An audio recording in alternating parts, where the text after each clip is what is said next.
আপনি হয়তো ইতিমধ্যেই আপনার ইনুমারেশন ফর্ম অর্থাৎ এএসআইআর ফর্মটি ফিল আপ করে আপনার নিকটবর্তী বিএলওকে পাঠিয়ে দিয়েছেন। তো এরপরে বিএলও আপনার তথ্যগুলো সঠিকভাবে নির্বাচন কমিশনের কাছে পাঠালো নাকি সেটা যাচাই কিন্তু আপনি একদম আপনার ঘরে বসে আপনার ফোনের মাধ্যমে করে নিতে পারেন। এটার জন্য যেটা প্রথমে প্রয়োজন, আপনার ভোটার কার্ডের সাথে আপনার মোবাইল নাম্বার লিঙ্ক থাকা প্রয়োজন। তো আপনার মোবাইল নাম্বার যদি আপনার ভোটার কার্ডের সাথে লিঙ্ক না করা থাকে, আপনি কেমন করে লিঙ্ক করতে পারবেন আর কেমন করে আপনি আপনার স্ট্যাটাসটি চেক করে নিতে পারবেন সেই সংক্রান্ত সমস্ত বিষয় কিন্তু আমি এই ভিডিওর মাধ্যমে আলোচনা করব। তো ভিডিওটি শুরু করার আগে নমস্কার, আমি ধ্রুব, আপনারা দেখছেন ধ্রুব টক্স। আর এই চ্যানেল থেকে এরকম ইনফরমেটিভ ভিডিও নোটিফিকেশন সবার আগে পাওয়ার জন্য চ্যানেলটিকে অবশ্যই সাবস্ক্রাইব করুন। তো চলুন ভিডিওর মূল টপিকে যাই। তো সুপ্রিয় দর্শক, আমরা সরাসরি আমাদের অন স্ক্রিনে চলে এসেছি। আমি স্টেপ বাই স্টেপ যেহেতু আপনাদেরকে বোঝাবো, তো ভিডিওটি স্কিপ করবেন না। স্কিপ করলে হয়তো আপনি পয়েন্টগুলো মিস করে যাবেন। তো সর্বপ্রথম আমরা ইলেকশন কমিশনের অফিসিয়াল ওয়েবসাইটে চলে আসবো। দেখুন লেখা আছে voters.eci.gov.in, স্ক্রিনে আমি উল্লেখ করে দিচ্ছি। এটা আপনাদের ব্রাউজার থেকে সার্চ করে নেবেন। এরপরে দেখুন এখানে একটা সাইন আপ অপশন আছে, এখানে আপনারা ক্লিক করবেন। এখানে ক্লিক করার পরে আপনার ফোন নাম্বারটি এখানে লিখবেন। আর নিচে দেখুন একদম নিচে ক্যাপচার লেখা একটা জায়গা আছে, ক্যাপচারটি কিন্তু আপনারা লিখে কন্টিনিউ বাটনে ক্লিক করবেন। কন্টিনিউ বাটনে ক্লিক করার পরে দেখুন আপনার নাম লিখতে বলছে, তো এখানে আপনার নামটি লিখবেন। আর নিচে আপনার পদবিটি লিখে কিন্তু রিসেন্ট ওটিপি বলে যে অপশনটা আছে এখানে আপনারা ক্লিক করবেন। তো আপনার ফোনে সঙ্গে সঙ্গে একটা ওটিপি ঢুকে যাবে। সেই ওটিপিটা কিন্তু এখানে পুট করে আপনাকে এই ভেরিফাই অপশনে ক্লিক করতে হবে। এরপরে যে লগ ইন অপশনটা বলছে এখানে চলে আসবেন আপনারা। এবার যে নাম্বারটি ওখানে পুট করলেন সেই নাম্বারটি এখানে লিখে, অবশ্যই কিন্তু আপনার মোবাইল নাম্বারটা আপনার ফোনে থাকতে হবে কারণ ওটিপি আসবে। আর নিচে দেখুন যে ক্যাপচারটি আছে সেই ক্যাপচারটি লিখে কিন্তু রিকোয়েস্ট ওটিপিতে আপনারা ক্লিক করবেন। এবার রিকোয়েস্ট ওটিপিতে ক্লিক করার পরে যে জিনিসটা আসছে, আপনার ফোনে একটা ওটিপি আসবে। সেই ওটিপিটা কিন্তু এই পরের যে পেজটি খুললো এই পেজে কিন্তু ওটিপিটা লিখে আপনাকে সাবমিট করতে হবে।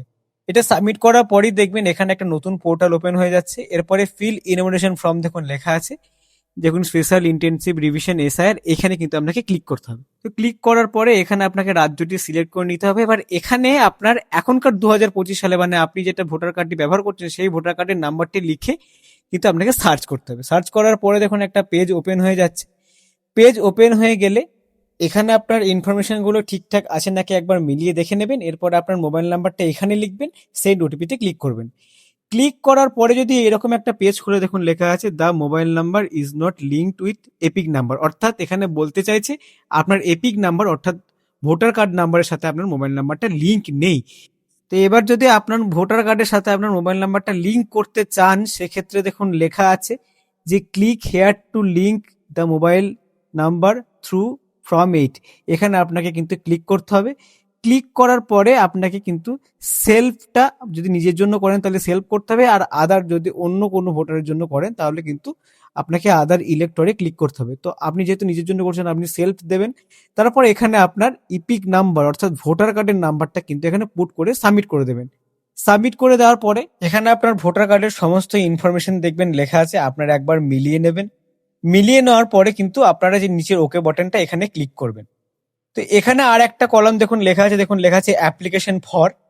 এখানে আপনাদেরকে যে 4টি অপশন সিলেক্ট করতে বলছে, এখানে কিন্তু 2 নম্বর অপশনটা কিন্তু আপনারা সিলেক্ট করবেন। দেখুন লেখা আছে correction of এন্টায়ার্স in existing electoral roll, এই জায়গাটা আপনাকে ক্লিক করতে হবে। যেহেতু আপনি আপনার শুধু মোবাইল নাম্বারটা আপনার ভোটার কার্ডের সাথে লিঙ্ক করতে চাইছেন, সেহেতু এই 2 নম্বর সেকশনটা কিন্তু আপনাকে সিলেক্ট করে কিন্তু ওকেতে ক্লিক করতে হবে। এর পরের যে পেজটি ওপেন হচ্ছে এই পেজটিতে আবার দেখুন আপনার তথ্যগুলো এখানে লেখা আছে। আপনার তথ্যগুলো সবকিছু ঠিকঠাক লেখা আছে নাকি এটা একটু চেক করে নিয়ে পরের নেক্সট বাটনে ক্লিক করবেন। এবার হচ্ছে আসল কাজ, এখানে কি কি আপনি লিঙ্ক করতে চান দেখুন সবগুলো লেখা আছে। আপনি যদি আধার কার্ড লিঙ্ক করতে চান করতে পারেন। আপনি যদি আপনার নিচে দেখুন মোবাইল নাম্বার লেখা আছে, মোবাইল নাম্বার লিঙ্ক করলে সেটা করতে পারেন, আর ইমেল আইডি লিঙ্ক করলেও কিন্তু করতে পারেন। এবার যেহেতু আমরা শুধুমাত্র মোবাইল নাম্বার লিঙ্ক করছি, তাই এখানে আপনার মোবাইল নাম্বারের দিকে সেলফ যে অপশনটা আছে সেখানে ক্লিক করব। নিচে দেখবেন একটা মোবাইল নাম্বার লেখার একটা জায়গা চলে আসছে।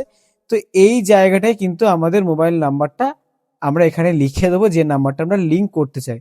মোবাইল নাম্বারের সাথে যেহেতু আমরা আধার কার্ডটাও লিঙ্ক করতে চাই, সেক্ষেত্রে এখানে আধার কার্ডটাও আমি সিলেক্ট করে নিয়েছি এবং আধার কার্ডের নাম্বারটাও কিন্তু এখানে আপনার নির্দ্বিধায় লিখে দেবেন। এবার সবটা পুট করার পরে দেখবেন নিচে নেক্সট বাটন আছে, এখানে ক্লিক করবেন। নেক্সট বাটনে ক্লিক করলে দেখুন আর একটা পেজ ওপেন হয়ে যাচ্ছে, দেখুন লেখা আছে application for correction of এন্টায়ার্স in existing electoral roll. এখানে আপনার মোবাইল নাম্বারটা দেখুন সিলেক্ট করা আছে, তো এটা সিলেক্ট করাই থাকবে। এখানে আপনি আপনার মোবাইল নাম্বারটা পুট করে দেবেন, পুট করে কিন্তু নেক্সটে ক্লিক করবেন। পুট করার পর আরেকটি পেজ যেখানে ওপেন হয়ে গেল, এখানে আপনি যেখানে বসবাস করছেন সেই জায়গাটির নাম লিখে আবার নেক্সটে ক্লিক করে দেবেন। তো এখানে নেক্সটে ক্লিক করলে একটা ক্যাপচার চাইছে, ওপরের ক্যাপচারটি এখানে পুট করে যে সেন্ড ওটিপি বলে দেখুন একটা অপশন আছে, এইখানে কিন্তু আপনারা ক্লিক করবেন। আর নিচে দেখুন আপনি যে মোবাইল নাম্বারটা লিংক করতে চাইছেন সেই নাম্বারটা দেখবেন এখানে লেখা আছে, সেই নাম্বারে কিন্তু ওটিপিটা যাবে। এবার সেই নাম্বারে ওটিপিটা গেলে আপনারা ওটিপিটা এখানে পুট করে কিন্তু নেক্সটে ক্লিক করে দেবেন। তো পুট করার পরে এখানে ফাইনাল ফর্মটা দেখবেন চলে এসেছে, সবকিছু মিলিয়ে নেবেন। মিলিয়ে নেওয়ার পরে দেখুন ই সাইন অ্যান্ড সাবমিট বলে যেটা অপশন আছে সেখানে আপনারা ক্লিক করে দিলেই আপনাদের গোটা ফর্মটি কিন্তু নির্বাচন কমিশনের কাছে চলে গেল। কিছুদিনের মধ্যেই কিন্তু আপনার ভোটার কার্ডের সাথে আপনার মোবাইল নাম্বারটা অতি শীঘ্রই কিন্তু লিংক হয়ে যাবে। তো আপনারা হয়তো এই ভিডিওটি দেখে একদম জলের মতো সহজ করে বুঝে গেলেন যে আপনার মোবাইল নাম্বারটা আপনার ভোটার কার্ডের সাথে কেমন করে লিংক করবেন। এর পরেও যদি আপনার কোথাও গিয়ে কোনো অসুবিধা হচ্ছে সেক্ষেত্রে আপনারা কমেন্ট সেকশনে নির্দ্বিধায় জানান, আমি ব্যক্তিগতভাবে কন্ট্যাক্ট করে আপনাকে সাহায্য করব। আর এখনো পর্যন্ত যদি আপনারা এসআইআর এর ফর্মটি ফিল আপ না করে থাকেন তাহলে কেমন করে ফিল আপ করবেন এই সংক্রান্ত ভিডিও আমার চ্যানেলে আছে, আপনারা দেখতে পারেন। তো এই ভিডিওটি যদি একটু আপনার ভালো লাগে অবশ্যই ভিডিওটি লাইক করবেন, বন্ধুদের সাথে শেয়ার করুন, আর চ্যানেলটি অবশ্যই সাবস্ক্রাইব করে আমার পাশে থাকবেন। নমস্কার।